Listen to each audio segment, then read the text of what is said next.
TVN ਦੇਖਣ ਵਾਲੇ ਸਮੁੱਚੇ ਦਰਸ਼ਕਾਂ ਨੂੰ ਦਵਿੰਦਰ ਸਿੰਘ ਬੈਨੀਪਾਲ ਵੱਲੋਂ ਪਿਆਰ ਅਤੇ ਸਤਿਕਾਰ ਸਹਿਤ ਸਤਿ ਸ਼੍ਰੀ ਅਕਾਲ।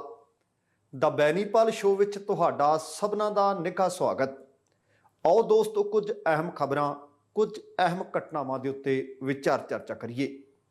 ਡਾਕਟਰ ਦਰਸ਼ਨਪਾਲ ਨੇ ਕਿਹੜੇ ਕਿਸਾਨ ਆਗੂਆਂ ਨੂੰ ਮੋਰਚਾ ਛੱਡਣ ਵਾਸਤੇ ਆਖਿਆ, ਕਰਾਂਗੇ ਗੱਲ। ਕਿਸਾਨ ਅੰਦੋਲਨ ਤੇ ਕ੍ਰੈਡਿਟ ਵਾਰ ਸ਼ੁਰੂ। ਕੈਬਨਿਟ ਮੀਟਿੰਗ ਵਿੱਚ ਰਾਣਾ ਤੇ ਰੰਧਾਵਾ ਦੀ ਖੜਕੀ। ਆਮ ਆਦਮੀ ਪਾਰਟੀ ਨੂੰ ਪੰਜਾਬ ਵਿੱਚ ਲੱਗਿਆ ਇੱਕ ਹੋਰ ਵੱਡਾ ਝਟਕਾ ਅਤੇ ਕਿਸਾਨੀ ਸੰਘਰਸ਼ ਖਤਮ ਹੋਣ ਕਾਰਨ ਜਲਦ ਖੁੱਲ੍ਹ ਸਕਦੇ ਨੇ ਟੋਲ ਪਲਾਜ਼ੇ। ਦੋਸਤੋ, ਇਹ ਅਤੇ ਇਸ ਤੋਂ ਇਲਾਵਾ ਕੁਝ ਹੋਰ ਜਾਣਕਾਰੀਆਂ ਆਪਣੇ ਅੱਜ ਦੇ ਪ੍ਰੋਗਰਾਮ ਦੌਰਾਨ ਸ਼ਾਮਲ ਕੀਤੀਆਂ ਜਾਣਗੀਆਂ। ਤੁਹਾਨੂੰ ਸਭਨਾਂ ਨੂੰ ਬੇਨਤੀ ਹੈ ਕਿ ਜੇਕਰ ਪ੍ਰੋਗਰਾਮ ਚੰਗਾ ਲੱਗਿਆ, ਕਿਰਪਾ ਕਰਕੇ ਲਾਈਕ ਅਤੇ ਸ਼ੇਅਰ ਵੀ ਕਰ ਦੇਣਾ ਤੇ ਕਮੈਂਟ ਬਾਕਸ ਦੇ ਵਿੱਚ ਕਮੈਂਟ ਜ਼ਰੂਰ ਕਰਨੇ। ਦੂਸਰੀ ਬੇਨਤੀ ਇਹ ਕਿ ਜੇਕਰ ਰੋਜ਼ਾਨਾ ਪ੍ਰੋਗਰਾਮ ਤੇ ਵੇਖਦੇ ਸੁਣਦੇ ਹੋ ਪਰ ਹਾਲੇ ਤੱਕ ਆਪਣੇ ਇਸ ਚੈਨਲ ਨੂੰ ਤੁਸੀਂ ਸਬਸਕ੍ਰਾਈਬ ਨਹੀਂ ਕੀਤਾ ਤਾਂ ਕਿਰਪਾ ਕਰਕੇ ਸਬਸਕ੍ਰਾਈਬ ਕਰਕੇ ਨੋਟੀਫਿਕੇਸ਼ਨ ਵਾਲੀ ਘੰਟੀ ਜ਼ਰੂਰ ਨੱਪ ਲੈਣੀ। ਰੋਜ਼ਾਨਾ 2 ਪ੍ਰੋਗਰਾਮ ਪੇਸ਼ ਕੀਤੇ ਜਾਂਦੇ ਆ। ਇੱਕ ਆਪਣਾ ਇਹ ਪ੍ਰੋਗਰਾਮ, ਦੂਸਰਾ ਵੈਨਕੂਵਰ ਦੇ ਸਮੇਂ ਦੇ ਮੁਤਾਬਕ ਸਵੇਰ ਦੇ 6:30 ਵਜੇ ਅਤੇ ਭਾਰਤ ਦੇ ਵਿੱਚ ਰਾਤ ਦੇ 8 ਵਜੇ ਪ੍ਰੋਗਰਾਮ ਪੰਜਾਬ ਬੋਲਦਾ ਲਾਈਵ ਤੁਹਾਡੇ ਲਈ ਪੇਸ਼ ਕੀਤਾ ਜਾਂਦਾ ਹੈ। ਦੋਵੇਂ ਪ੍ਰੋਗਰਾਮ ਵੇਖਿਆ ਸੁਣਿਆ ਕਰੋ, ਤੁਹਾਡੇ ਧੰਨਵਾਦੀ ਹੋਵਾਂਗੇ। ਤੇ ਆਓ ਹੁਣ ਇਕੱਲੀ ਜਾਣਕਾਰੀ ਤੁਹਾਡੇ ਰੂਬਰੂ ਕਰਾਂ। ਵੱਖ ਕਿਸਾਨ ਜਥੇਬੰਦੀਆਂ, ਵੱਖੋ-ਵੱਖ ਕਿਸਾਨ ਸੰਘ ਆਖਾਂ, ਉਹਨਾਂ ਨੇ ਮਿਲ ਕੇ SKM ਭਾਵ ਸੰਯੁਕਤ ਕਿਸਾਨ ਮੋਰਚਾ ਬਣਾਇਆ ਅਤੇ ਹੁਣ ਇਹ ਸੰਗਠਨ ਨੂੰ ਰਾਸ਼ਟਰੀ ਪੱਧਰ ਤੇ ਮੋਰਚੇ ਦੇ ਤੌਰ ਤੇ ਪੇਸ਼ ਕਰਨ ਦੀ ਤਿਆਰੀ ਕੀਤੀ ਜਾ ਰਹੀ ਹੈ। ਅਸਲ ਦੇ ਵਿੱਚ ਬਹੁਤ ਸਾਰੇ ਕਿਸਾਨ ਲੀਡਰ ਨੇ ਜਿਹੜੇ ਚੱਲ ਰਹੇ ਇਸ ਕਿਸਾਨ ਅੰਦੋਲਨ ਦੇ ਦੌਰਾਨ ਵੀ ਰਾਜਨੀਤੀ ਵਿੱਚ ਜਾਣਾ ਚਾਹੁੰਦੇ ਆ ਜਾਂ ਰਾਜਨੀਤਿਕ ਬਣਨਾ ਲੋਚਦੇ ਆ। ਹੁਣ ਜੇਕਰ ਕਿਸੇ ਨੇ ਰਾਜਨੀਤੀ ਵਿੱਚ ਜਾਣਾ ਹੋਵੇ, ਉਹਨੂੰ ਰੋਕਿਆ ਥੋੜੀ ਜਾ ਸਕਦਾ ਹੈ, ਸਲਾਹ ਜ਼ਰੂਰ ਦਿੱਤੀ ਜਾ ਸਕਦੀ ਹੈ। ਪਰ ਹੁਣ ਸੰਯੁਕਤ ਕਿਸਾਨ ਮੋਰਚਾ ਦੀ ਕੋਰ ਕਮੇਟੀ ਦੇ ਮੈਂਬਰ ਨੇ ਡਾਕਟਰ ਦਰਸ਼ਨਪਾਲ ਨੇ ਜਦੋਂ ਇਹ ਮੋਰਚੇ ਦੀ ਸਮਾਪਤੀ ਦਾ ਐਲਾਨ ਕੀਤਾ ਗਿਆ ਤਾਂ ਉਹਨਾਂ ਨੇ ਕੁਝ ਪਾਏਦਾਰ ਗੱਲਾਂ ਉੱਤੇ ਫਿਰ ਆਖੀਆਂ। ਉਹ ਕਹਿੰਦੇ ਸੰਯੁਕਤ ਕਿਸਾਨ ਮੋਰਚਾ ਨਿਰੋਲ ਕਿਸਾਨਾਂ ਦੀ ਜਥੇਬੰਦੀ ਹੈ ਅਤੇ ਇਸ ਮੋਰਚੇ ਨੂੰ ਗੈਰ ਰਾਜਨੀਤਿਕ ਰਹਿਣਾ ਚਾਹੀਦਾ ਹੈ। ਤਿੰਨੇ ਖੇਤੀਬਾੜੀ ਕਾਨੂੰਨ ਸਨ, ਉਹਨਾਂ ਦੇ ਖਿਲਾਫ ਕਿਸਾਨਾਂ ਨੇ ਮੋਰਚਾ ਲਾ ਕੇ ਰੱਖਿਆ। ਆਖਰਕਾਰ ਸਮੁੱਚੇ ਭਾਰਤੀ ਕਿਸਾਨਾਂ ਨੇ ਇੱਕ ਮੁੱਠਤਾ ਦਿਖਾਈ ਤੇ ਮੋਰਚਾ ਮੁਲਤਵੀ ਹੋ ਗਿਆ ਕਿਉਂਕਿ ਸਰਕਾਰ ਨੇ ਸਾਡੀਆਂ ਮੰਗਾਂ ਮੰਨ ਲਈਆਂ। ਅਤੇ ਉਹਨਾਂ ਨੇ ਇਹ ਵੀ ਦੱਸਿਆ ਕਿ ਸੰਯੁਕਤ ਕਿਸਾਨ ਮੋਰਚਾ ਸਮੇਂ-ਸਮੇਂ ਤੇ ਦੇਖਦਾ ਰਹੂ ਕਿ ਕੀ ਸਰਕਾਰ ਨੇ ਜਿਹੜੇ ਸਾਡੇ ਨਾਲ ਵਾਅਦੇ ਕੀਤੇ ਨੇ ਉਹ ਪੂਰੇ ਕਰਦੇ ਆ। ਇਸ ਕਰਕੇ ਅਗਲੇ ਸਾਲ 15 ਜਨਵਰੀ ਨੂੰ ਸੰਯੁਕਤ ਕਿਸਾਨ ਮੋਰਚਾ ਦੀ ਬੈਠਕ ਪਹਿਲਾਂ ਹੀ ਨਿਰਧਾਰਤ ਕਰ ਦਿੱਤੀ ਗਈ ਹੈ ਕਿ ਕੀ ਸਰਕਾਰ ਮੰਗਾਂ ਜਿਹੜੀਆਂ ਮੰਨੀਆਂ ਨੇ ਉਹਦੇ ਵੱਲ ਕਦਮ ਵਧਾਉਂਦੀ ਹੈ, ਪੂਰਾ ਕਰਦੀ ਹੈ ਜਾਂ ਨਹੀਂ। ਉਹਨਾਂ ਨੇ ਆਖਿਆ ਕਿ 15 ਜਨਵਰੀ ਦੀ ਬੈਠਕ ਵਿੱਚ ਇਹ ਵੀ ਚਰਚਾ ਕੀਤੀ ਜਾਊ ਕਿ ਸੰਯੁਕਤ ਕਿਸਾਨ ਮੋਰਚਾ ਨੂੰ ਰਾਸ਼ਟਰੀ ਪੱਧਰ ਦੇ ਮੋਰਚੇ ਦੇ ਰੂਪ ਵਿੱਚ ਕਿਵੇਂ ਪੇਸ਼ ਕੀਤਾ ਜਾਵੇ। ਪਰ ਸਵਾਲ ਫਿਰ ਉੱਥੇ ਹੀ ਖੜਾ ਹੈ ਕਿ ਬਹੁਤ ਸਾਰੇ ਕਿਸਾਨ ਲੀਡਰ ਨੇ ਜਿਹੜੇ ਸਮੇਂ-ਸਮੇਂ ਤੇ ਰਾਜਨੀਤੀ ਬਦਲਣ ਦੀਆਂ ਗੱਲਾਂ ਕਰਦੇ ਆ, ਜਿਹੜੇ ਸਮੇਂ-ਸਮੇਂ ਤੇ ਜਿਵੇਂ ਸਿੱਧੇ ਰੂਪ ਦੇ ਵਿੱਚ ਆਖਾਂ ਰਾਜਨੀਤੀ ਵਿੱਚ ਜਾਣਾ ਚਾਹੁੰਦੇ ਆ। ਉਹਨਾਂ ਨੇ ਦੋਹਰਫੀ ਗੱਲ ਆਖ ਦਿੱਤੀ ਹੈ। ਉਹ ਕਹਿੰਦੇ ਜੇਕਰ ਕੋਈ ਕਿਸਾਨ ਆਗੂ ਰਾਜਨੀਤੀ ਵਿੱਚ ਜਾਣਾ ਚਾਹੁੰਦਾ ਹੈ, ਉਹਨੂੰ ਅਸੀਂ ਰੋਕ ਤਾਂ ਨਹੀਂ ਸਕਦੇ, ਪਰ ਉਹ ਇਹ ਕਰੇ ਕਿ ਸੰਯੁਕਤ ਕਿਸਾਨ ਮੋਰਚਾ ਛੱਡ ਦੇਵੇ, ਕਿਉਂਕਿ ਸੰਯੁਕਤ ਕਿਸਾਨ ਮੋਰਚਾ ਗੈਰ ਰਾਜਨੀਤਿਕ ਸੀ, ਗੈਰ ਰਾਜਨੀਤਿਕ ਹੈ ਅਤੇ ਗੈਰ ਰਾਜਨੀਤਿਕ ਰਹੇਗਾ। ਨਾਲ ਉਹਨਾਂ ਨੇ ਇਹ ਵੀ ਆਖਿਆ ਕਿ ਸੰਯੁਕਤ ਕਿਸਾਨ ਮੋਰਚਾ ਨੇ 19 ਨਵੰਬਰ 2021 ਨੂੰ ਜਿਸ ਦਿਨ ਭਾਰਤ ਦੇ ਪ੍ਰਧਾਨ ਮੰਤਰੀ ਹੋਰਾਂ ਨੇ ਕਾਨੂੰਨ ਵਾਪਸ ਲੈਣ ਦਾ ਐਲਾਨ ਕੀਤਾ ਸੀ, 60% ਦੀ ਜਿੱਤ ਹਾਸਲ ਕਰ ਲਈ ਸੀ, 60%। ਤੇ ਜਦੋਂ ਆ ਵੀਰਵਾਰ ਵਾਲੇ ਦਿਨ ਉਹ ਕਹਿੰਦੇ 35% ਦੀ ਜਿੱਤ ਅਸੀਂ ਹੋਰ ਪ੍ਰਾਪਤ ਕਰ ਲਈ ਹੈ। ਹੁਣ ਸਵਾਲ ਇਹ ਹੁੰਦਾ ਕਿ 60 + 35 95% ਹੋ ਗਏ। ਉਹ ਕਹਿੰਦੇ 5% ਦੀ ਜਿਹੜੀ ਜਿੱਤ ਰਹਿੰਦੀ ਹੈ ਇਹ ਉਦੋਂ ਪ੍ਰਾਪਤ ਹੋਏਗੀ ਜਦੋਂ ਸਰਕਾਰ ਸਾਰੀਆਂ ਮੰਗਾਂ ਮੰਨ ਲੈਣਗੀ। ਉਹਨਾਂ ਨੇ ਇਹ ਵੀ ਆਖਿਆ ਕਿ ਪੰਜਾਬ ਦੇ ਵਿੱਚ ਹਾਲਾਤ ਕਿਸ ਤਰ੍ਹਾਂ ਦੇ ਨੇ, ਉਹਨਾਂ ਨੂੰ ਬਦਲਣ ਦੇ ਵਾਸਤੇ ਸੰਯੁਕਤ ਕਿਸਾਨ ਮੋਰਚਾ ਇੱਕ ਬਣਾਉਣਾ ਚਾਹੀਦਾ, ਨਾ ਕਿ ਵੱਖਰੀਆਂ ਰਾਜਨੀਤਿਕ ਪਾਰਟੀਆਂ। ਹੁਣ ਘੱਟੋ ਘੱਟ ਸੰਯੁਕਤ ਕਿਸਾਨ ਮੋਰਚਾ ਦੇ ਵਿੱਚ 40 ਕਿਸਾਨ ਜਥੇਬੰਦੀਆਂ ਨੇ ਜਿਨ੍ਹਾਂ ਨੇ ਤਿੰਨੇ ਖੇਤੀਬਾੜੀ ਕਾਨੂੰਨਾਂ ਦੇ ਖਿਲਾਫ ਅੰਦੋਲਨ ਦੀ ਅਗਵਾਈ ਕੀਤੀ ਅਤੇ ਅੱਜ ਦਿੱਲੀ ਦੀਆਂ ਸਰਹੱਦਾਂ ਤੇ ਜਸ਼ਨ ਮਨਾਏ ਜਾ ਰਹੇ ਨੇ ਅਤੇ ਘਰ ਵਾਪਸੀ ਹੋ ਰਹੀ ਹੈ। ਟੈਂਟ ਪੁੱਟੇ ਜਾ ਰਹੇ ਨੇ, ਟਰਾਲੀਆਂ 'ਚ ਸਮਾਨ ਲੱਦਿਆ ਜਾ ਰਿਹਾ ਹੈ। ਕੁਝ ਲੋਕ ਉੱਥੇ ਭਾਵੁਕ ਹੁੰਦੇ ਦੇਖੇ ਹੈ। ਜਿੱਥੇ ਜਿੱਤ ਦੀ ਖੁਸ਼ੀ ਹੈ, ਅੱਖਾਂ ਵਿੱਚ ਕਈਆਂ ਦੇ ਖੁਸ਼ੀ ਦੇ ਅਥਰੂ ਨੇ, ਉੱਥੇ ਕੁਝ ਕੁ ਲੋਕ ਇਹ ਕਹਿੰਦੇ ਸੁਣੇ ਗਏ ਨੇ ਕਿ ਆਹ ਥਾਂ ਕਿਵੇਂ ਛੱਡਾਂਗੇ, ਇਸ ਥਾਂ ਨਾਲ ਡਾਢਾ ਮੋਹ ਪੈ ਗਿਆ। ਆਲੇ ਦੁਆਲੇ ਦੇ ਜਿਹੜੇ ਸਥਾਨਕ ਲੋਕ ਨੇ ਉਹ ਵੀ ਇਸ ਵਕਤ ਇਹੀ ਮਹਿਸੂਸ ਕਰਦੇ ਹੈ ਕਿ ਇਹਨਾਂ ਨੇ ਸਾਨੂੰ ਕਦੇ ਓਪਰੇ ਨਹੀਂ ਸਮਝਿਆ। ਜਿਹੜੀ ਲਾਈਨ ਵਿੱਚ, ਜਿਹੜੀ ਕਤਾਰ, ਜਿਹੜੀ ਪੰਗਤ ਵਿੱਚ ਬੈਠ ਕੇ ਆਪ ਛਕਦੇ, ਜਿਹੋ ਜਿਹਾ ਆਪ ਛਕਦੇ ਉਹ ਸਾਨੂੰ ਵੀ ਛਕਾਉਂਦੇ। ਜੇ ਕਿਸੇ ਚੀਜ਼ ਦੀ ਵੰਡ ਕੀਤੀ ਜਾਂਦੀ, ਕੋਈ ਕੰਬਲ ਆਉਂਦੇ, ਕੋਈ ਕੋਟੀਆਂ ਸਵੈਟਰ ਆਉਂਦੇ, ਸਾਨੂੰ ਵੀ ਬਰਾਬਰ ਦਿੱਤੇ ਜਾਂਦੇ। ਸੋ ਉੱਥੇ ਜਿੱਥੇ ਆਉਣ ਦੀ ਖੁਸ਼ੀ ਹੈ, ਜਿੱਥੇ ਜਿੱਤ ਦੀ ਖੁਸ਼ੀ ਹੈ, ਉੱਥੇ ਦਿਲ ਦੇ ਵਿੱਚ ਉਦਰੇਵਾਂ ਵੀ ਹੈ ਕਿ ਉਹ ਉਹਨਾਂ ਲੋਕਾਂ ਨੂੰ ਛੱਡ ਕੇ ਜਿਨ੍ਹਾਂ ਦੇ ਨਾਲ ਅੰਤਾਂ ਦਾ ਮੋਹ ਪੈ ਗਿਆ ਵਾਪਸ ਪਰਤ ਰਹੇ ਨੇ। ਹੁਣ ਅੰਦੋਲਨ ਮੁਲਤਵੀ ਹੋ ਗਿਆ, ਜਿੱਤ ਹੋ ਗਈ ਹੈ, ਫਤਿਹ ਮਾਰਚ ਕੱਢਣ ਦੀਆਂ ਤਿਆਰੀਆਂ ਕੀਤੀਆਂ ਜਾ ਰਹੀਆਂ ਨੇ। ਪਰ ਦੂਸਰੇ ਪਾਸੇ ਰਾਜਨੀਤਿਕ ਆਗੂ ਹੈ ਨਾ ਜਿਹੜੇ, ਉਹ ਕੋਈ ਮੌਕਾ ਇਸ ਤਰ੍ਹਾਂ ਦਾ ਛੱਡਦੇ ਨਹੀਂ ਜਿੱਥੇ ਆਪਣੇ ਆਪ ਨੂੰ ਉਹ ਕ੍ਰੈਡਿਟ ਨਾ ਲੈਣਾ ਚਾਹੁੰਦੇ ਹੋਣ। ਉਧਰੋਂ ਜਿੱਤ ਦਾ ਡਾਂਕਾ ਵੱਜਿਆ ਤੇ ਇੱਧਰ ਪੰਜਾਬ ਦੇ ਵਿੱਚ ਕ੍ਰੈਡਿਟ ਵਾਰ, ਉਹਦੇ ਵਾਸਤੇ ਦੌੜ ਸ਼ੁਰੂ ਹੋ ਗਈ। ਤੁਸੀਂ ਦੇਖੋ ਕਿ ਦਿੱਲੀ ਦੀਆਂ ਸਰਹੱਦਾਂ ਤੇ ਕਿਸਾਨ ਬੈਠੇ ਨੇ, ਅਗਲੇ 2-3 ਦਿਨਾਂ ਦੇ ਵਿੱਚ ਉਹਨਾਂ ਦੀ ਵਾਪਸੀ ਹੋ ਜਾਣੀ ਹੈ। ਪਰ ਪੰਜਾਬ ਦੇ ਲੀਡਰ ਵਾਪਸੀ ਤੋਂ ਪਹਿਲਾਂ ਹੀ ਇਹ ਆਖਣ ਲੱਗ ਪਿਆ ਕਿ ਮੇਰੇ ਕਰਕੇ ਜਿੱਤ ਹੋਈ ਹੈ। ਭਾਵ ਇੱਕ ਦੂਸਰੇ ਦੇ ਆਮੋ ਸਾਹਮਣੇ ਹੋ ਗਿਆ। ਇਹਨਾਂ ਦੇ ਵਿੱਚ ਪੰਜਾਬ ਦੇ ਸਾਬਕਾ ਮੁੱਖ ਮੰਤਰੀ ਕੈਪਟਨ ਅਮਰਿੰਦਰ ਸਿੰਘ ਵੀ ਨੇ ਅਤੇ ਉਹਨਾਂ ਦੇ ਸਾਹਮਣੇ ਮੌਜੂਦਾ ਮੁੱਖ ਮੰਤਰੀ ਚਰਨਜੀਤ ਸਿੰਘ ਚੰਨੀ ਵੀ ਨੇ। ਕਾਂਗਰਸ ਛੱਡਣ ਤੋਂ ਬਾਅਦ ਕੈਪਟਨ ਅਮਰਿੰਦਰ ਸਿੰਘ ਨੇ ਪੰਜਾਬ ਲੋਕ ਕਾਂਗਰਸ ਪਾਰਟੀ ਬਣਾਈ ਹੈ ਤੇ ਉਹਨਾਂ ਨੇ ਦਾਅਵੇ ਕੀਤੇ ਹੈ।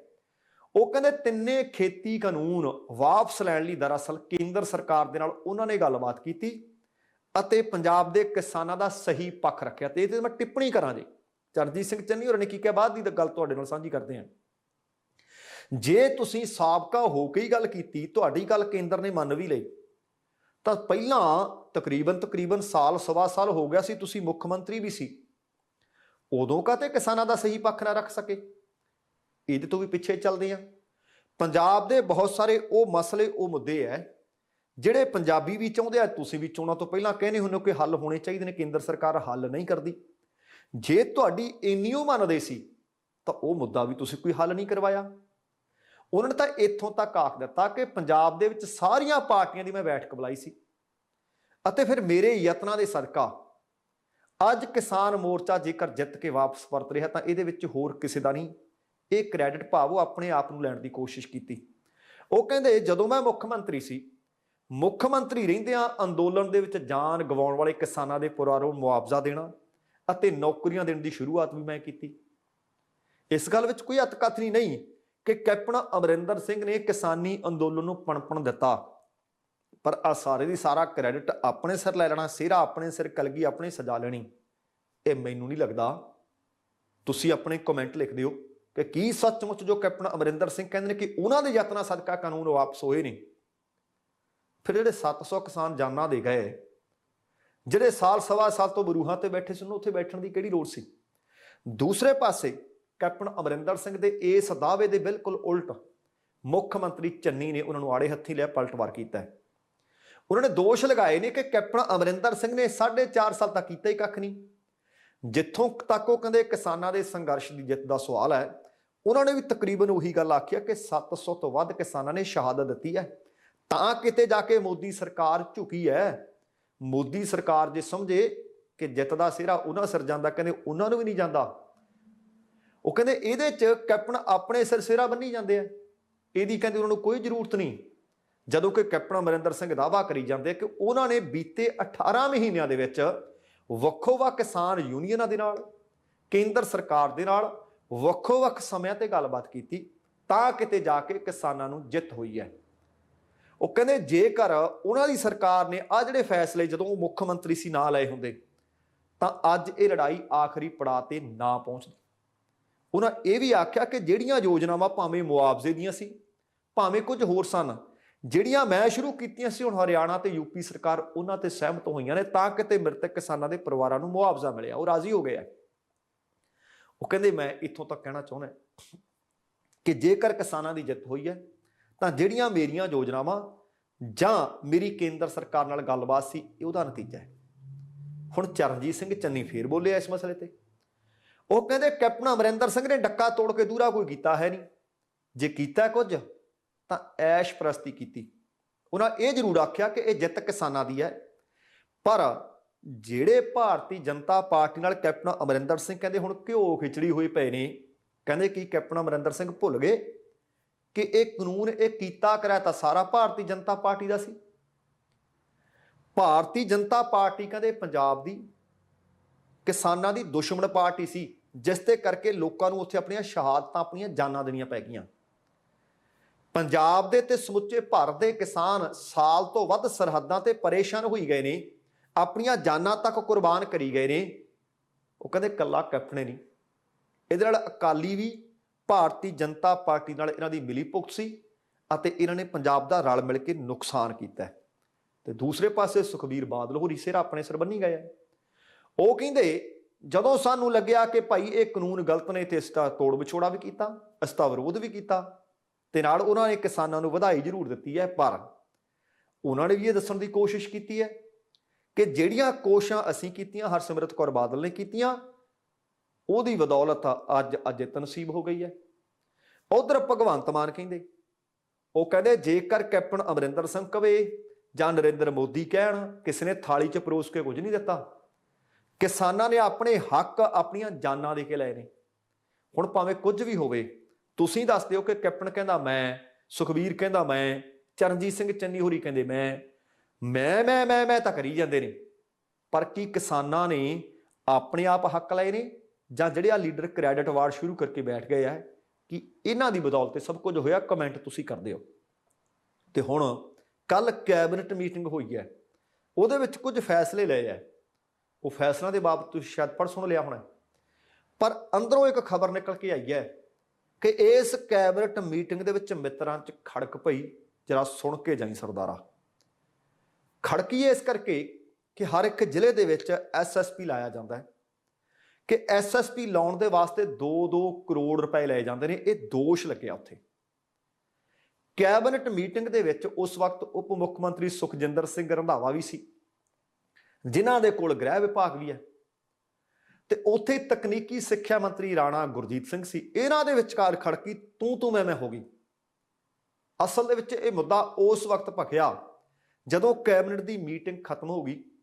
ਖਤਮ ਹੋਣ ਤੋਂ ਬਾਅਦ ਉਸ ਸਮੇਂ ਜਦੋਂ ਸਾਰੇ ਅਧਿਕਾਰੀਆਂ ਨੂੰ ਬਾਹਰ ਭੇਜ ਦਿੱਤਾ ਗਿਆ ਸੀ, ਪਤਾ ਲੱਗਿਆ ਕਿ ਰੰਧਾਵਾ ਦੀ ਆਵਾਜ਼ ਇੰਨੀ ਉੱਚੀ ਸੀ ਉਸ ਵਕਤ ਜਦੋਂ ਤੂੰ ਮੈਂ ਹੋ ਰਹੀ ਸੀ ਕਿ ਪੰਜਾਬ ਭਵਨ ਦੀ ਰਿਸੈਪਸ਼ਨ ਦੇ ਲਾਗੇ ਖੜੇ ਬਾਕੀ ਮੰਤਰੀ ਜਿਹੜੇ ਉਹਨਾਂ ਦੇ ਸੈਕਟਰੀ ਸੀ, ਉਹਨਾਂ ਨੂੰ ਦੂਰ ਤੱਕ ਇਹ ਆਵਾਜ਼ ਸੁਣੀ। ਤੁਸੀਂ ਆਪ ਹਿਸਾਬ ਲਾਓ ਕਿੰਨੀ ਉੱਚੀ ਆਵਾਜ਼ ਦੇ ਵਿੱਚ ਆਪਸ ਦੇ ਵਿੱਚ ਖਹਿਬੜੇ ਹੋਣਗੇ।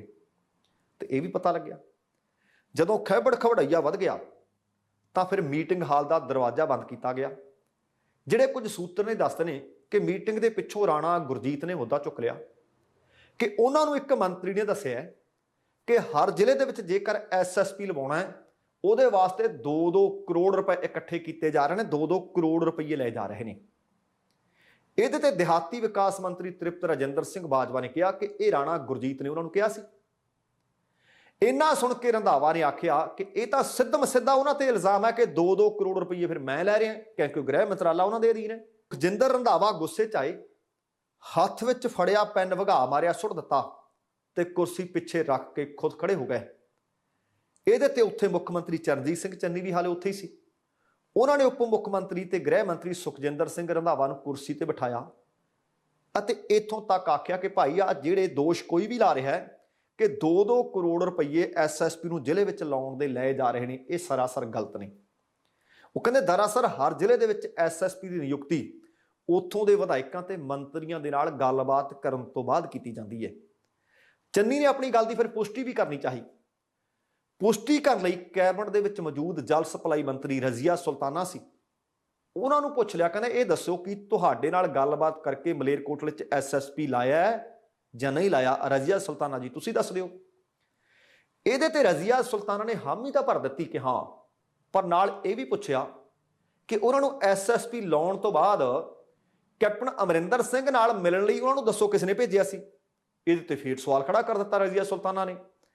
ਰਜ਼ੀਆ ਸੁਲਤਾਨਾ ਦੀ ਗੱਲ ਜਦੋਂ ਇਹ ਹੋਈ ਕਿ ਦੱਸਿਓ ਕਿ ਕਿਹਨੇ ਮਿਲਣ ਭੇਜਿਆ ਸੀ ਕੈਪਟਨ ਨੂੰ, ਪਿਨ ਡ੍ਰੌਪ ਸਾਇਲੈਂਸ, ਭਾਵ ਸਾਰੇ ਚੁੱਪ ਕਰ ਗਏ। ਇਹੀ ਨਹੀਂ, ਰਾਣਾ ਤੇ ਰੰਧਾਵਾ ਵਿਚਾਲੇ ਸੁਲਤਾਨਪੁਰ ਲੋਧੀ ਜਿਹੜਾ ਪ੍ਰੋਗਰਾਮ ਹੋਇਆ ਸੀ, ਉਹਨਾਂ ਦੇ ਪ੍ਰੋਗਰਾਮ ਦਾ ਟੈਂਟ ਪੁੱਟਣ ਵਾਲਿਆਂ ਤੇ ਕੇਸ ਦਰਜ ਕਰਨ ਦਾ ਦੋਸ਼ ਵੀ ਲੱਗਿਆ। ਉਹਨਾਂ ਨੇ ਵਿਧਾਇਕ ਨਵਤੇਜ ਸਿੰਘ ਚੀਮਾ ਤੇ ਸਾਥੀਆਂ ਤੇ ਇਸ ਸੰਬੰਧੀ ਦੋਸ਼ ਵੀ ਉੱਥੇ ਲਾਏ। ਰੰਧਾਵਾ ਫਿਰ ਬੋਲੇ, ਉਹ ਕਹਿੰਦੇ ਦੱਸੋ, ਜੇ ਤੁਹਾਡਾ ਕਿਸੇ ਨੇ ਟੈਂਟ ਪੁੱਟ ਦਿੱਤਾ ਜਾਂ ਤੁਹਾਡੀ ਸ਼ਿਕਾਇਤ ਕਿਤੇ ਦਰਜ ਨਹੀਂ ਹੋਈ ਤਾਂ ਇਹਦੇ 'ਚ ਵੀ ਰੰਧਾਵਾ ਦਾ ਕਸੂਰ ਹੈ। ਇਹ ਕੰਮ ਤਾਂ ਕਹਿੰਦੇ ਤੁਹਾਡੇ ਸਥਾਨਕ SHO ਦਾ। ਤੁਸੀਂ ਵੇਖੋ ਕਿ ਜੇਕਰ ਕੈਬਨਿਟ ਮੀਟਿੰਗ ਦੇ ਵਿੱਚ SSP ਦੀ ਨਿਯੁਕਤੀ ਤੇ ਉਹਦੇ ਤੇ 2-2 ਕਰੋੜ ਰੁਪਏ ਲੈਣ ਦੀ ਗੱਲ ਉੱਠੀ ਹੈ, ਸ਼ਾਇਦ ਇਹ ਗੱਲ ਕੋਈ ਨਵੀਂ ਤਾਂ ਹੈ ਨਹੀਂ। ਪਹਿਲਾਂ ਵੀ ਅਕਸਰ ਸੁਣਿਆ ਜਾਂਦਾ ਹੈ ਕਿ ਭਾਈ ਜੇਕਰ ਕਿਸ ਨੇ ਆਪਣੀ ਮਰਜ਼ੀ ਦਾ ਅਹੁਦਾ ਲੈਣਾ ਹੈ, ਮਰਜ਼ੀ ਦਾ ਸਥਾਨ ਲੈਣਾ, ਪੈਸਾ ਧੇਲਾ ਤਾਂ ਚੱਲਦਾ ਹੈ। ਪਰ ਰੰਧਾਵਾ ਸਾਹਿਬ ਕਹਿੰਦੇ ਇਹ ਇਲਜ਼ਾਮ ਹੈ, ਇਹ ਸਰਾਸਰ ਗਲਤ ਹੈ। ਜੇ ਸਰਾਸਰ ਗਲਤ ਹੈ ਤਾਂ ਫਿਰ ਰਾਣਾ ਗੁਰਜੀਤ ਨੂੰ ਪੁੱਛਣਾ ਚਾਹੀਦਾ ਸੀ ਕਿ ਤੁਸੀਂ ਦੱਸੋ, ਸਬੂਤ ਦਿਓ, ਤੁਹਾਨੂੰ ਕਿਹਨੇ ਆਖਿਆ ਕਿ 2-2 ਕਰੋੜ ਰੁਪਏ ਦਿੱਤੇ ਜਾਂਦੇ ਨੇ, ਜਾਂ ਕਿਹੜਾ SSP ਹੈ, ਤੁਸੀਂ ਸਾਡੇ ਸਾਹਮਣੇ ਲਿਆ ਦਿਓ ਜਿਹਨੇ 2 ਕਰੋੜ ਰੁਪਏ ਲੈ ਕੇ ਜਾਂ 2 ਕਰੋੜ ਰੁਪਏ ਦੇ ਕੇ ਕਿਸੇ ਸਥਾਨ ਦੀ ਨਿਯੁਕਤੀ ਆਪਣੀ ਕਰਵਾਈ ਹੋਵੇ ਜਾਂ ਉੱਥੇ ਲੱਗਿਆ ਹੋਵੇ। ਫਿਰ ਇੱਥੋਂ ਇੱਕ ਹਿਸਾਬ ਲਾਓ, ਜੇ ਮੰਨ ਲਈ ਜਾਵੇ ਕਿ 2 ਕਰੋੜ ਰੁਪਏ ਲੈ ਕੇ ਇੱਕ ਜ਼ਿਲ੍ਹੇ ਦਾ SSP ਲੱਗਦਾ ਹੈ ਤਾਂ ਉਹ ਕਮਾਉਂਦਾ ਕਿੰਨੇ ਹੋਊਗਾ? ਪਹਿਲਾਂ 2 ਕਰੋੜ ਇਕੱਠੇ ਕਰਦਾ ਹੋਊ ਤੇ ਫਿਰ ਮੁਨਾਫਾ ਵੀ ਕਮਾਉਂਦਾ ਹੋਣਾ ਹੈ। ਇਸ ਕਰਕੇ ਰਿਸ਼ਵਤਖੋਰੀ ਹੈ ਨਾ ਜਿਹੜੀ, ਕਿਵੇਂ ਬੰਦ ਹੋਵੇ? ਜੇਕਰ ਸੱਚਮੁੱਚ ਇਹ ਇਲਜ਼ਾਮ ਲੱਗਿਆ, ਮੈਨੂੰ ਲੱਗਦਾ ਕਿ ਤਲਖੀ ਵਿੱਚ ਆਉਣ ਦੀ ਬਜਾਏ ਸੁਖਜਿੰਦਰ ਸਿੰਘ ਰੰਧਾਵਾ ਨੂੰ ਪੁੱਛਣਾ ਚਾਹੀਦਾ ਸੀ ਕਿ ਸਾਰੇ SSPs ਦੇ ਵਿੱਚੋਂ ਬਹੁਤੇ ਤਾਂ ਨਹੀਂ, ਦਰਜਨ ਵੀ ਨਹੀਂ, 2-4 SSP ਲਿਆ ਕੇ ਸਾਹਮਣੇ ਖੜਾ ਦਿਓ ਜਿਨ੍ਹਾਂ ਦੀ ਇਹ ਗੱਲ ਹੋਈ ਹੋਵੇ ਕਿ ਉਹਨਾਂ ਨੇ 2-2 ਕਰੋੜ ਰੁਪਏ ਦਿੱਤੇ ਹੋਣ। ਪਰ ਇਸ ਮਸਲੇ ਤੋਂ ਕਮੈਂਟ ਤੁਸੀਂ ਵੀ ਕਰਦੇ ਹੋ ਕਿ ਜੋ ਕੈਬਨਿਟ ਮੀਟਿੰਗ ਵਿੱਚ ਖੜਕੀ, ਕਿ ਇਹਦੇ ਪਿੱਛੇ ਕੋਈ ਆਧਾਰ ਹੋ ਸਕਦਾ ਹੈ ਜਾਂ ਨਹੀਂ। ਤੇ ਹੁਣ ਆਮ ਆਦਮੀ ਪਾਰਟੀ ਇੱਕ ਪਾਸੇ ਤਾਂ ਸਰਗਰਮ ਬਹੁਤ ਹੋ ਰਹੀ ਹੈ, ਇੱਕ ਪਾਸੇ ਗਰੰਟੀਆਂ ਦਿੱਤੀਆਂ ਜਾ ਰਹੀਆਂ ਨੇ, ਇੱਕ ਪਾਸੇ ਉਹਨਾਂ ਨੂੰ ਲੱਗਦਾ ਹੈ ਕਿ ਅਗਲੀ ਵਾਰੀ ਪੰਜਾਬ ਦੇ ਵਿੱਚ ਸਰਕਾਰ ਸਾਡੀ ਬਣਨੀ ਚਾਹੀਦੀ ਹੈ। ਪਰ ਇਹਨਾਂ ਵਿਧਾਨ ਸਭਾ ਚੋਣਾਂ ਤੋਂ ਪਹਿਲਾਂ ਆਮ ਆਦਮੀ ਪਾਰਟੀ ਨੂੰ ਲਗਾਤਾਰ ਝਟਕੇ, ਤੇ ਉਹ ਵੀ ਕਰਾਰੇ ਝਟਕੇ ਲੱਗ ਰਹੇ ਨੇ। ਜਾਣਕਾਰੀ ਮਿਲੀ ਹੈ ਕਿ ਜੈਤੋਂ ਤੋਂ ਆਮ ਆਦਮੀ ਪਾਰਟੀ ਦੇ ਵਿਧਾਇਕ ਨੇ ਮਾਸਟਰ ਬਲਦੇਵ ਸਿੰਘ, ਕਾਰਨ ਜਿਹੜੀ ਉਹਨਾਂ ਨੇ ਚਿੱਠੀ ਲਿਖਿਆ ਨਿੱਜੀ ਦੱਸੇ ਨੇ, ਆਪਣੇ ਅਹੁਦੇ ਤੋਂ ਅਸਤੀਫਾ ਦੇ ਦਿੱਤਾ ਹੈ। ਚੋਣਾਂ ਤੋਂ ਕੁਝ ਦਿਨ ਪਹਿਲਾਂ ਮਾਸਟਰ ਬਲਦੇਵ ਸਿੰਘ ਦੇ ਵੱਲੋਂ ਲਿਆ ਗਿਆ ਇਹ ਫੈਸਲਾ ਆਮ ਆਦਮੀ ਪਾਰਟੀ ਵਾਸਤੇ ਬਹੁਤ ਵੱਡਾ ਝਟਕਾ ਹੈ। ਇੱਕ ਪਾਸੇ ਆਪ ਪੰਜਾਬ ਦੇ ਵਿੱਚ ਆਪਣੀਆਂ ਸਰਗਰਮੀਆਂ ਵਧਾ ਰਹੀ ਹੈ, ਰੁਚੀ ਹੋਈ ਹੈ, ਪ੍ਰੈਸ ਕਾਨਫਰੰਸਿਸ ਕਰ ਰਹੀ ਹੈ। ਦੂਸਰੇ ਪਾਸੇ ਜਾਂ ਤਾਂ ਆਮ ਆਦਮੀ ਪਾਰਟੀ ਦੇ ਵਿਧਾਇਕ ਆਮ ਆਦਮੀ ਪਾਰਟੀ ਨੂੰ ਛੱਡ ਕੇ ਕਾਂਗਰਸ ਦਾ ਫੱਲਾ ਫੜ ਰਹੇ ਨੇ, ਜਾਂ ਕਿਸੇ ਹੋਰ ਪਾਰਟੀ ਵਿੱਚ ਸ਼ਾਮਲ ਹੋਣ ਵਾਸਤੇ ਹੋ ਸਕਦਾ ਗੰਢ ਧੁੱਪ ਹੋ ਰਹੀ ਹੋਵੇ। ਹਾਲਤ ਦਿਨ ਪ੍ਰਤੀ ਦਿਨ ਪਤਲੀ ਹੁੰਦੀ ਜਾ ਰਹੀ ਹੈ। ਜਿੰਨੇ ਵਿਧਾਇਕ ਪੰਜਾਬ ਦੇ ਲੋਕਾਂ ਨੇ ਚੁਣੇ ਸੀ, ਉਹਦੇ ਚੋਂ ਅੱਧਿਓਂ ਵੱਧ ਆਮ ਆਦਮੀ ਪਾਰਟੀ ਨੂੰ ਛੱਡ ਚੁੱਕੇ ਨੇ, ਛੜੱਪੇ ਮਾਰ ਕੇ ਬਹੁਤੇ ਕਾਂਗਰਸ ਪਾਰਟੀ ਵਿੱਚ ਸ਼ਾਮਲ ਹੋ ਚੁੱਕੇ ਨੇ। ਹੁਣ ਜਿਹੜਾ ਮਾਸਟਰ ਬਲਦੇਵ ਸਿੰਘ ਹੋਰਾਂ ਨੇ ਇਹ ਅਸਤੀਫਾ ਲਿਖਿਆ, ਚਿੱਠੀ ਲਿਖੀ ਹੈ, ਪਹਿਲਾਂ ਦਾ ਜਿਹੜਾ ਲੈਟਰ ਹੈਡ ਆ MLA ਦੇ ਅੱਗੇ ਉਹਨਾਂ ਨੇ EX ਪਾ ਦਿੱਤਾ ਹੈ, ਭਾਵ ਸਾਬਕਾ। ਦੂਸਰੇ ਪਾਸੇ ਚਿੱਠੀ ਦੇ ਵਿੱਚ ਜ਼ਿਕਰ ਉਹਨਾਂ ਨੇ ਦਿੱਲੀ ਦੇ ਮੁੱਖ ਮੰਤਰੀ ਤੇ ਆਪ ਸੁਪਰੀਮੋ ਅਰਵਿੰਦ ਕੇਜਰੀਵਾਲ ਅਤੇ ਸੰਸਦ ਮੈਂਬਰ ਤੇ ਪੰਜਾਬ ਪ੍ਰਧਾਨ ਭਗਵੰਤ ਮਾਨ ਦੇ ਨਾਮ ਇਹ ਚਿੱਠੀ ਲਿਖੀ ਹੈ, ਜਿਸ ਦੇ ਵਿੱਚ ਉਹਨਾਂ ਨੇ ਲਿਖਿਆ ਹੈ ਕਿ ਪਾਰਟੀ ਦੀ ਮੁੱਢਲੀ ਮੈਂਬਰਸ਼ਿਪ, ਹਾਲਾਂਕਿ ਸਿਰਫ ਆਪਣੇ ਵਿਧਾਇਕੀ ਤੋਂ ਅਸਤੀਫਾ ਨਹੀਂ ਦਿੱਤਾ, ਮੁੱਢਲੀ ਮੈਂਬਰਸ਼ਿਪ ਅਤੇ ਸਾਰੇ ਅਹੁਦਿਆਂ ਤੋਂ ਅਸਤੀਫਾ ਦੇਣ ਦੀ ਗੱਲ ਆਖੀ ਹੈ। ਤੇ ਉਹਨਾਂ ਦਾ ਅਸਤੀਫਾ ਲਿਖਿਆ ਗਿਆ ਕਿ ਤੁਰੰਤ ਮਨਜ਼ੂਰ ਕੀਤਾ ਜਾਵੇ। ਦੱਸਣਾ ਬਣਦਾ ਕਿ ਮਾਸਟਰ ਬਲਦੇਵ ਸਿੰਘ ਸਾਲ 2017 ਦੀ ਵਿਧਾਨ ਸਭਾ ਦੀ ਜਿਹੜੀ ਚੋਣ ਹੋਈ ਸੀ, ਜੈਤੋ ਵਿਧਾਨ ਸਭਾ ਹਲਕੇ ਤੋਂ ਆਮ ਆਦਮੀ ਪਾਰਟੀ ਦੀ ਟਿਕਟ ਤੋਂ ਚੋਣ ਜਿੱਤੇ ਸੀ। ਪਰ ਹੈਰਾਨੀ ਦੀ ਹੱਦ ਇਹ ਵੀ ਹੈ, ਇੱਕ ਇੱਕ ਕਰਕੇ, ਤਿੰਨ ਤਿੰਨ ਕਰਕੇ ਜਦੋਂ ਆਮ ਆਦਮੀ ਪਾਰਟੀ ਦੇ ਵਿਧਾਇਕ ਪਾਰਟੀ ਨੂੰ ਛੱਡ ਕੇ ਗਏ ਨੇ, ਭਗਵੰਤ ਮਾਨ ਜੀ ਨੂੰ ਕਿਤੇ ਨਾ ਕਿਤੇ ਪ੍ਰੈਸ ਕਾਨਫਰੰਸ ਕਰਨੀ ਚਾਹੀਦੀ ਹੈ। ਉਹਨਾਂ ਨੂੰ ਦੱਸਣਾ ਚਾਹੀਦਾ ਕਿ ਕਿਉਂ ਛੱਡ ਕੇ ਜਾ ਰਹੇ ਨੇ। ਉਹਨਾਂ ਨੂੰ ਇਹ ਛੱਡ ਕੇ ਜਾ ਰਹੇ ਜਿੰਨੇ ਵੀ ਵਿਧਾਇਕ ਨੇ, ਆਗੂ ਨੇ, ਉਹਨਾਂ ਦੇ ਨਾਲ ਮੁਲਾਕਾਤ ਕਰਨੀ ਚਾਹੀਦੀ ਹੈ। ਸਿਰਫ ਅੱਖ ਮੁੱਖ ਮੰਤਰੀ ਵਾਲੀ ਕੁਰਸੀ ਵੱਲ ਟਿਕਾ ਕੇ ਨਹੀਂ ਰੱਖਣੀ ਚਾਹੀਦੀ। ਇਹ ਇੱਕ ਇੱਕ ਕਰਕੇ ਜੇਕਰ 59 ਜੁੜਨਗੇ, ਜੇਕਰ 60 ਤੋਂ ਵੱਧ ਹੋਣਗੇ, ਫੇਰ ਕਿਸੇ ਨੇ ਮੁੱਖ ਮੰਤਰੀ ਬਣਨਾ ਜਾਂ ਤੁਹਾਨੂੰ ਬਣਾਉਣਾ ਹੈ। ਜੇ ਪਹਿਲੇ 20 ਦੇ ਵਿੱਚੋਂ ਹੀ ਇੱਕ ਇੱਕ ਛੱਡ ਕੇ ਚਲੇ ਗਏ, ਗਿਣਤੀ ਤੁਹਾਡੀ 10 ਵੀ ਨਹੀਂ ਰਹਿੰਦੀ। ਇਸ ਵਕਤ ਤੁਹਾਡੀ ਸ਼੍ਰੋਮਣੀ ਅਕਾਲੀ ਦਲ ਦੇ ਵਿਧਾਇਕਾਂ ਨਾਲੋਂ ਵਿਧਾਇਕਾਂ ਦੀ ਗਿਣਤੀ ਘਟ ਚੁੱਕੀ ਹੈ। ਤਾਂ ਫਿਰ ਸੋਚੋ, ਗੌਰ ਕਰੋ ਪੰਜਾਬ ਦੇ ਪ੍ਰਧਾਨ ਤੁਸੀਂ ਹੋ, ਜਵਾਬਦੇਹੀ ਤੁਹਾਡੀ ਬਣਦੀ ਹੈ ਕਿ ਪਾਰਟੀ ਬਿਖਰ ਕਿਉਂ ਰਹੀ ਹੈ, ਪਾਰਟੀ ਵਿੱਚੋਂ ਛੜੱਪੇ ਕਿਉਂ ਮਾਰੇ ਜਾ ਰਹੇ ਨੇ। ਕਿਤੇ ਨਾ ਕਿਤੇ ਇਸ ਮਸਲੇ ਦੇ ਉੱਤੇ ਆਮ ਆਦਮੀ ਪਾਰਟੀ ਨੂੰ ਸੋਚ ਵਿਚਾਰ ਕਰਨੀ ਪਊ, ਨਹੀਂ ਤਾਂ ਭਾਈ ਰੱਬ ਰੱਖਾ।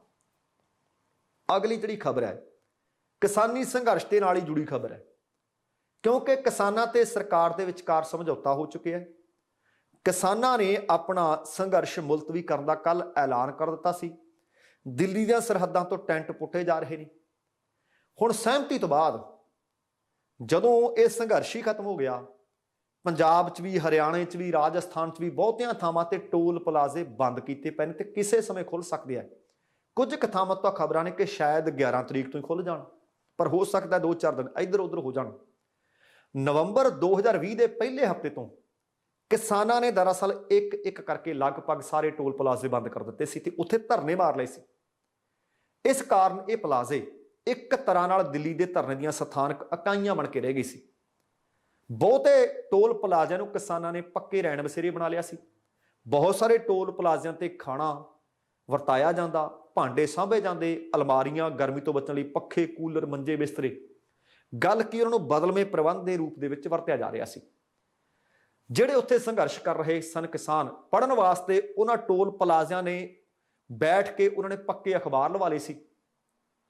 ਕਿਸਾਨਾਂ ਦੇ ਇਹਨਾਂ ਰਹਿਣ ਬਸੇਰਿਆਂ ਦੇ ਵਿੱਚ ਵੱਡੇ ਸਾਂਝੇ ਟੱਬਰ ਜਿਹਾ ਉੱਥੇ ਮਾਹੌਲ ਨਜ਼ਰ ਆਉਂਦਾ ਸੀ। ਮੈਂ ਖੁਦ ਜਾ ਕੇ ਤੱਕਿਆ।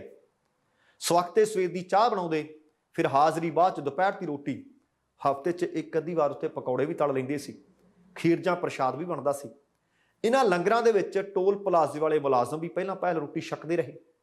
ਕਿਸਾਨਾਂ ਦਾ ਸਿਰੜ, ਸਿਦਕ, ਗਰਮੀ, ਸਰਦੀ, ਹੱਡ ਚੀਰਵੀਂ ਠੰਡ ਸੀ, ਬਰਸਾਤ ਵੀ, ਝੜੀਆਂ ਵੀ, ਸਾਰਾ ਕੁਝ ਉੱਥੇ ਉਹਨਾਂ ਨੇ ਬੈਠ ਕੇ ਹੰਢਾਇਆ, ਪਰ ਰੌਣਕਾਂ ਨਾ ਘਟੀਆਂ। ਬਹੁਤ ਸਾਰੇ ਜਿਹੜੇ ਕਿਸਾਨ ਨੇ ਉਹ ਜਿਸ ਦਿਨ ਤੋਂ ਟੋਲ ਪਲਾਜ਼ਿਆਂ ਦੇ ਉੱਤੇ ਧਰਨੇ ਮਾਰੇ ਨੇ, ਉਸ ਦਿਨ ਤੋਂ ਅੱਜ ਤੱਕ ਲਗਾਤਾਰ ਉੱਥੇ ਸੇਵਾ ਕਰ ਰਹੇ ਨੇ। ਉਹਨਾਂ ਵਿੱਚੋਂ ਕਈਆਂ ਨੇ ਦੱਸਿਆ ਕਿ ਉਹਨਾਂ ਦਾ ਉੱਥੇ ਮਨ ਲੱਗਿਆ ਹੋਇਆ ਹੈ। ਹੁਣ ਉਹਨਾਂ ਦਾ ਟੋਲ ਪਲਾਜ਼ਿਆਂ ਤੋਂ ਜਾਣ ਨੂੰ ਜੀ ਵੀ ਨਹੀਂ ਕਰਦਾ। ਸਵੇਰ ਤੋਂ ਸ਼ਾਮ ਤੱਕ ਕਹਿੰਦੇ ਪਤਾ ਹੀ ਨਹੀਂ ਸੀ ਲੱਗਦਾ ਕਿ ਦਿਨ ਕਿਵੇਂ ਗੁਜ਼ਰਿਆ, ਕਿਵੇਂ ਬੀਤਿਆ।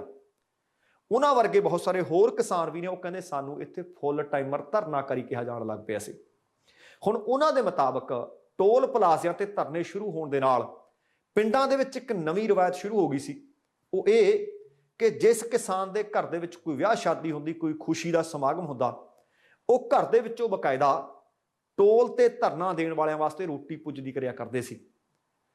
ਤੇ ਇਹ ਵੀ ਗੱਲ ਸੀ ਕਿ ਟੋਲ ਪਲਾਜ਼ਿਆਂ ਤੇ ਸ਼ਾਇਦ ਹੀ ਕੋਈ ਇਸ ਤਰ੍ਹਾਂ ਦੀ ਖਾਣ ਵਾਲੀ ਚੀਜ਼ ਹੋਣੀ ਹੈ ਜਿਹੜੀ ਵਰਤਾਈ ਨਾ ਜਾਂਦੀ ਰਹੀ ਹੋਵੇ। ਪੰਜਾਬ ਦੇ ਵਿੱਚ ਜਿਹੜੇ ਟੋਲ ਪਲਾਜ਼ੇ ਨੇ ਉਹ ਅਕਤੂਬਰ ਮਹੀਨੇ ਦੇ ਬੰਦ ਪਏ ਨੇ। ਨੈਸ਼ਨਲ ਹਾਈਵੇ ਅਥਾਰਟੀ ਦੇ ਚੰਡੀਗੜ੍ਹ ਰੀਜਨ ਦੇ ਅਧਿਕਾਰੀ ਨੇ ਦੱਸਿਆ ਕਿ ਪਹਿਲੇ 6 ਦਿਨਾਂ ਦੇ ਵਿੱਚ ਹੀ ਟੋਲ ਫ੍ਰੀ ਹੋ ਜਾਣ ਦੇ ਕਾਰਨ ਸਰਕਾਰ ਨੂੰ 4 ਕਰੋੜ ਰੁਪਏ ਦਾ ਘਾਟਾ ਪਿਆ ਸੀ।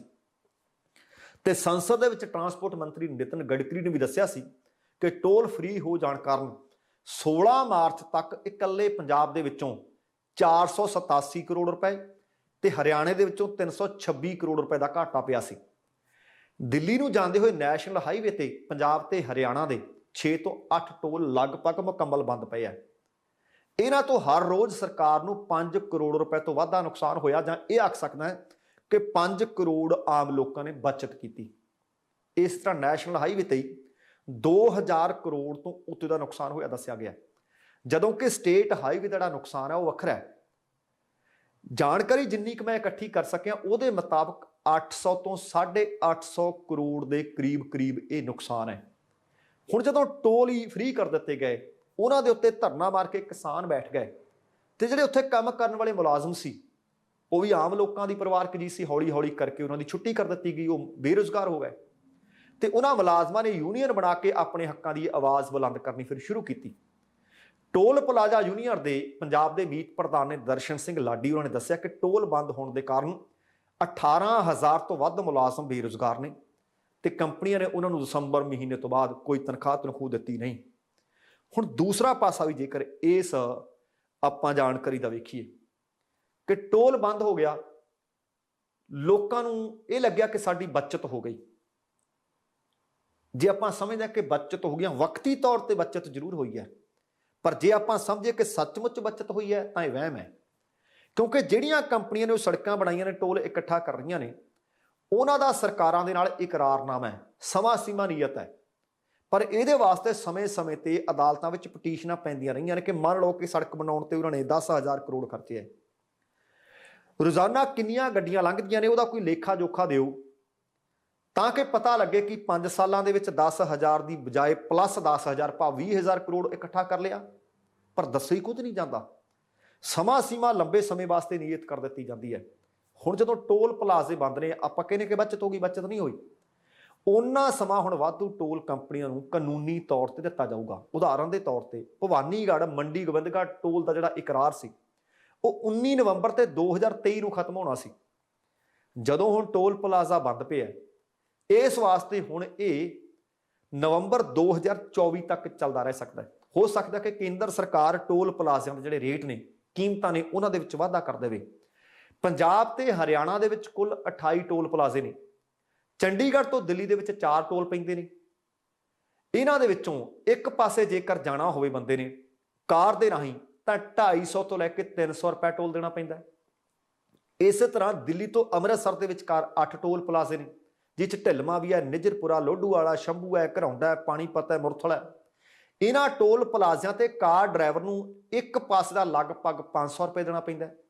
ਪਠਾਨਕੋਟ ਤੋਂ ਹੁਸ਼ਿਆਰਪੁਰ ਆਉਣ ਵਾਸਤੇ ਮਾਨਸਰ ਟੋਲ ਪਲਾਜ਼ੇ ਤੇ 105 ਰੁਪਏ ਦੇਣੇ ਪੈਂਦੇ ਆ।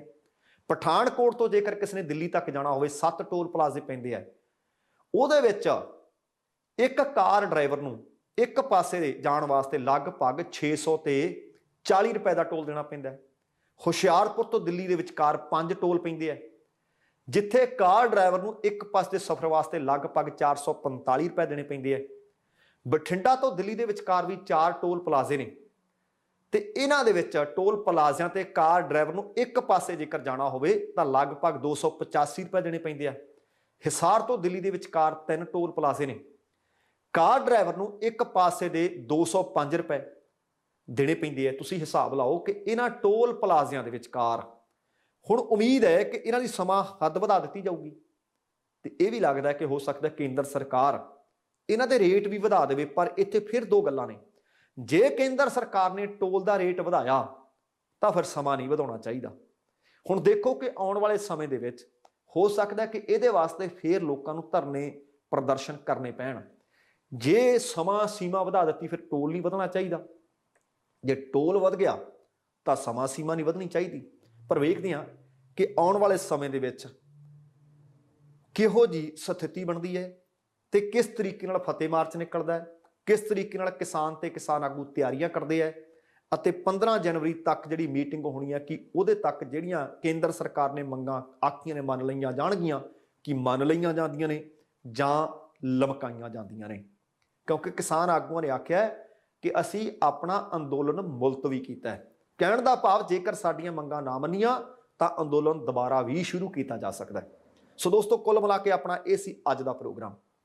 ਜੇਕਰ ਪ੍ਰੋਗਰਾਮ ਚੰਗਾ ਲੱਗਿਆ ਤਾਂ ਕਿਰਪਾ ਕਰਕੇ ਲਾਈਕ ਅਤੇ ਸ਼ੇਅਰ ਜ਼ਰੂਰ ਕਰ ਦੇਣਾ ਤੇ ਜੇਕਰ ਹਾਲੇ ਤੱਕ ਤੁਸੀਂ ਆਪਣੇ ਇਸ ਚੈਨਲ ਨੂੰ ਸਬਸਕ੍ਰਾਈਬ ਨਹੀਂ ਕੀਤਾ ਤਾਂ ਕਿਰਪਾ ਕਰਕੇ ਸਬਸਕ੍ਰਾਈਬ ਕਰਕੇ ਨੋਟੀਫਿਕੇਸ਼ਨ ਵਾਲੀ ਘੰਟੀ ਜ਼ਰੂਰ ਔਨ ਕਰ ਲੈਣੀ। ਤੁਹਾਡੇ ਦਿਲੋਂ ਧੰਨਵਾਦੀ ਹੋਵਾਂਗੇ। ਸਮਾਂ ਸਮਾਪਤ ਹੈ। ਜਾਣ ਤੋਂ ਪਹਿਲਾਂ ਕਹਾਂਗਾ, ਜ਼ਿੰਦਗੀ ਜਿੰਦਾਦਰੀ ਦਾ ਨਾਮ ਹੈ। ਦਵਿੰਦਰ ਸਿੰਘ ਬੈਣੀਪਾਲ ਨੂੰ ਆਗਿਆ ਦਿਓ। ਸਤਿ ਸ਼੍ਰੀ ਅਕਾਲ ਤੇ ਰੱਬ ਰਾਖਾ।